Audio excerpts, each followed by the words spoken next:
Should have followed them. One enemy remaining.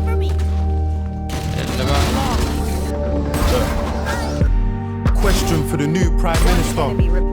How do you have a heart so sinister? How are we so wasteful when people are dying in Somalia, Afghanistan, Egypt, Libya? The irony is we have no business in Syria, but kids are getting killed for all the business in Syria. And then they try and tell you that it's ISIS. In their attempts at killing it, how many civilians died? So what's the difference between us and them? When you got drones killing kids just touching pen, then when a bomb goes off, every politician's lost like that last strike. It didn't kill 100 men. You ain't the same as them, but all that fuel for the fire is what you gave to them and what you take from them.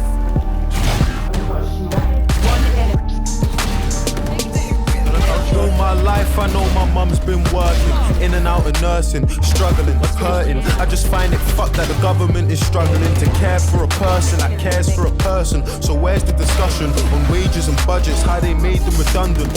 When I was a young'un, the letters in her car said my mum was overdraft, but somehow I still had dinner money in my pocket. And even the little things like ordering pizza were probably the reason for overtime in the evening. 5 till 10, 6 hours of sleeping for 22 years. My mum was doing it cleaning, dreaming that her kids would have a better life, going bed at night, struggling with getting by. That's the reality for millions of people in a nation where a lot of us were looking for a second try. A question for the new Prime Minister, and please tell me if I'm being narrow-minded, but how do we spend so much money on defence and weapons to wage war when the NHS is dying, bursting at the seams? And what about the people that voted for us to leave for the money that it would see? 350 million we give to the EU every week that our health service needs. But now them politicians got what they wanted. Can you see an empty promise or a poster on the street? Nurses in tears because they're working every hour of the week and they still don't have the money that they need.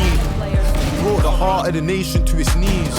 Underpaid, understaffed, overworked and overseen by people who can't ever understand how it feels to live life like you and me. Patients lying in the corridors cause doctors can't even find a bed for them to sleep. I remember A&E and all them sickening screams of a little girl waiting for a surgeon to be seen.